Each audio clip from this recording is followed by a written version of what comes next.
Dajjal yang diikuti itu ialah Dajjal yang telah keluar.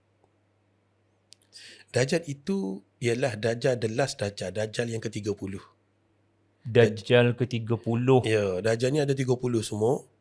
29 tu ialah Dajjal dari rupa manusia, yang manusia datang dengan keistimewaan yang pelik-pelik, boleh terbang, boleh raih, boleh keluarkan duit melalui tapak tangan dan sebagainya, macam-macam lah kelebihan dia. So Dajjal tu di sepanjang zaman ni ada macam-macam dah. Dan orang yang pertama yang disebut sebagai Dajjal ini dalam hadis-hadis Nabi ada dua orang. Yang pertama Ibnu Sayyad. Dalam hadis Ibnu Sayyad. Cuma akhir-akhir hidup dia tu ada nas yang menyatakan dia menjadi seorang Muslim yang baik. Kerana didapati para sahabat pernah melihat dia tawaf di Baitullahil Haram. Kerana Dajjal dia tak boleh masuk Baitullah. Tak boleh masuk dalam Mekah. Yang pertama. Dan yang kedua dia disebut dalam sebagai riwayat ialah Musailamah Al-Kadzab.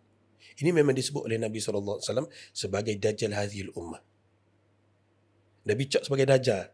Kemudian selepas daripada Musailamah ni, keluar lagi orang lain yang mendakwa sebagai Nabi, mendakwa sebagai Rasul. Hakikat sebenarnya dia adalah Dajjal di kalangan manusia sampailah ke 29. Bila berakhir 29 kita tak tahu bila.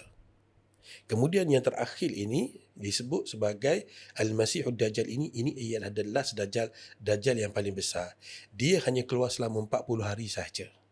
Tak lama.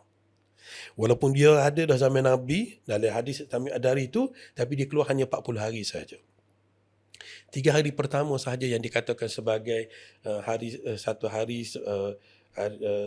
seumpama setahun, satu hari seumpama sebulan, satu hari seumpama seminggu, hanya 3 hari sahaja.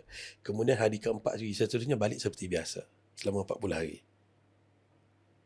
So Dajjal itulah yang akan diikuti oleh 70 Yahudi dari Asbahan.